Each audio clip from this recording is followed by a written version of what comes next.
اسیر شدنم هرگز به سود این قوم غاصب نخواهد بود. هرچند خاک خانه ما کم وسعت است، جانها از بزرگان برای این خاک فدا شدند. تا آخرین نفس پای پیمان خویش می ایستم.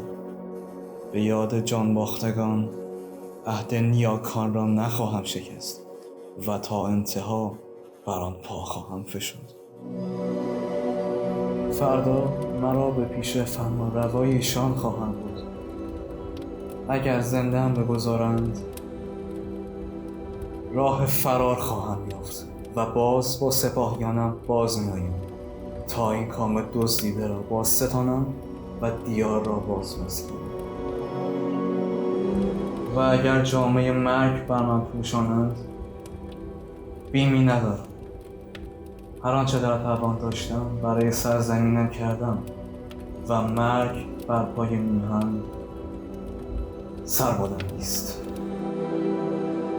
پس خواه مرا بکشند یا به بند کشند، دل قوی می‌دارم.